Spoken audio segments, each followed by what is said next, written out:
let's have a video about the hardships that Pokemon can cause. I'm Ryan from TKK Collector at the Poke Chalet. Historically, my son got me into collecting. We did it together for a long time. I collect a little bit, he collects a little bit, but one of the things that we've done is we've sort of,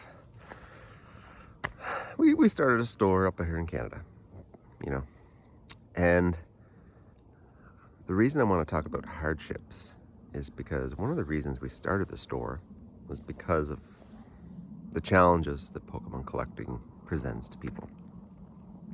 And what brought around this video is, of course, everyone's talking about one of their favorite YouTubers, Rob Does Pokemon, and we've lost him. Now, he's not lost, but he's going to take a break. He's going to be gone, I don't know, maybe indefinitely, but it's kind of sad. Now, he's probably, as he mentioned, struggling with the apple juice a little bit, has to cut that out. That's a common problem. But what I've found, at least in my life, is that Pokemon definitely can cause hardships that are mostly related to financial hardships. Financial hardships and time sinks. That's one of the things that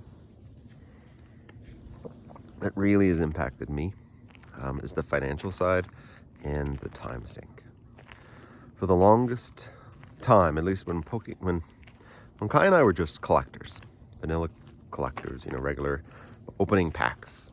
That's what we thought collecting was, opening packs, getting cards we wanted. Before we even started to buy singles. It was a fun thing for him and I to do, but it's expensive. Very fun thing. And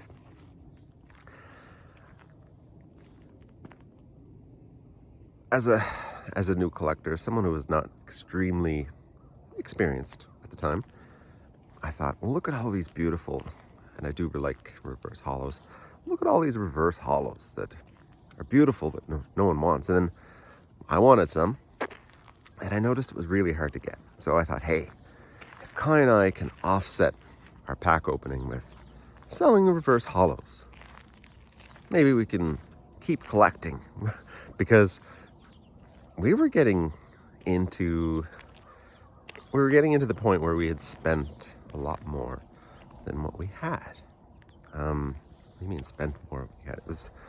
We were getting to the point where we were using money that, could have been us going skiing. Could have been us going on a trip. If you add up money spent versus what the money could have been spent for, it's a decision that everybody makes. Are you going to buy some Pokemon products? Are you going to buy, a ticket to the movies? Are you going to buy, in some cases, a ticket to Mexico for a all-inclusive vacation? There's all that range when it comes to spending. And it got pretty bad for us, like at one point I was almost like looking at the receipts. I'm like, this is like $2,000. And it might have been within the span of 2 months. And then it sort of brings this very much realization that there's something, this is not going to work for us. And we had a choice too. We could quit, we could stop, or we had to change. And I think when Rob Does Pokemon, he's quitting YouTube, I think change will happen with him. He might come back, you never know. But he's definitely got to change, because some people get into rhythms with Pokemon, unsustainable rhythms. And unfortunately, I've had to talk to people where I've noticed unsustainable rhythms. And I said, listen, you might be buying too many packs, or ripping too many packs. Some people don't like being told that their rhythms are off, but because I found myself in those rhythms before, because I found myself, not making the wisest of decisions, I've I feel nosy enough to tell people, especially now that we're sellers, right? We're selling packs, we're selling singles, of course, but since we're in this situation, sometimes I have to tell people, scale back. Don't buy that. I have to do it. But it presents a really difficult hardship for people's lives, which means they're making fiscal mistakes. Sometimes they're making time mistakes, where they're spending time with their Pokemon instead of their family. And I personally have made a lot of those time mistakes. The time mistakes are caused because Pokemon is a great escape. It's an enjoyable hobby. It's there's people who have this, neuro sense of collecting, of having these little cards, of organizing, of seeing, and it provides a lot of stimuli, a lot of entertainment. Some people watch TV, some people watch movies, some people get a lot out of moving cards around and fun stuff like that. So as a time sink, I've spent a lot of time on things that maybe from the outside, it feels good on the inside, but from the outside it seems wrong. I'm going to switch hands because it's cold out and my hand holding the camera is freezing. Oh, the hand switch. Ooh, ooh. So, Rob does Pokemon. He's gone for now, which he will be very well missed. But I think a lot of people are using this him stopping Pokemon as a way for them to sort of reflect on, are they collecting within their means? Are they collecting within their time? And are they evaluating my mangoes here? Are they collecting within their means, within their times, and also supporting, time well spent with family, which is a big one. Now, it's early in the morning. We are on a holiday, and I'll say holiday from Pokemon, but holiday from the store and holiday from March break. And get out there, Mango. We're at a golf course in the winter. I don't play golf. It's a beautiful course. I don't know why we're here, because it's away. It's away from everything.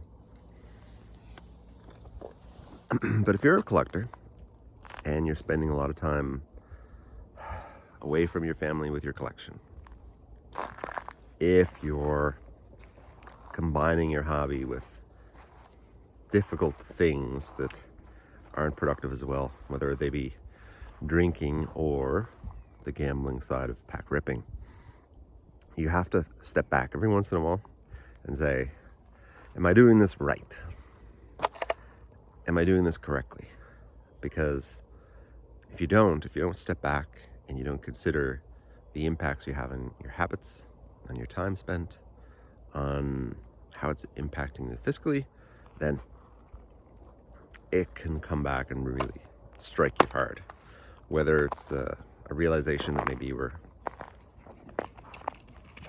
not spending enough time with family, spending too much money, whether you're not valuing other parts of your life, whether it's your health or your future health, your retirement. Those are all things that you have to consider in this hobby. And all this old fart telling me what to do. It's a decision that everybody has to make. A decision that everybody has to consider. It's life. Life is full of this decisions. You have to decide to do the right thing, decide to do the correct thing. But just a reminder, if you're in the Pokemon hobby, think about it every once in a while. Think about people who are out there suffering, because there's people in our hobby that do suffer, they make mistakes. Coffee in the morning. And you have to think about, do I see someone who's doing this? And what's the right... My arm is getting tired. Do you see someone who is doing this And is it the right thing for me to help them? Make a comment, discuss, push back on some habit that they have that is not good for them. It's hard to tell, but made me think a lot about that. And I'm going to miss Rob Does Pokemon. He was very entertaining. I didn't watch as much of his, let's lay the debauchery that really, camel and the feathers on the camel's back that really impacted his life and probably his time spent. Mango! Don't go so far. Come on. Don't knock over my coffee. You having fun in the golf course? We don't let dogs on golf courses. We haven't gotten in trouble yet. And financial, holy crap. Financial is a big part of Pokemon hobby. Financial is probably the biggest thing that impacts the most people. And you really have to be mindful of financial stuff. There's a lot of talk about, I could get into Pokemon investing. I always see Pokemon investing not as a way to make a retirement income or a retirement, have a retirement nest egg. I think Pokemon investing is always a good way to participate in the hobby for the long term and be able to support your long-term stay in the hobby. So for those of you sitting on ETBs of Evolving Skies that you put away or that you display, you know, if you're hitting in a rough spot financially and you did put stuff away, Evolving Skies ETBs, Brilliant Stars ETBs is even very, very expensive. Going back, like Rebel Clash, like if you did a little bit of putting this buy one, keep one, what is it, open one, keep one, and then now it's time, well, I'd love to have 2 Journey Together ETBs. So sell one, buy 2, and keep one, open one, that sort of thing. Anyway, Pokemon investing. Another topic altogether.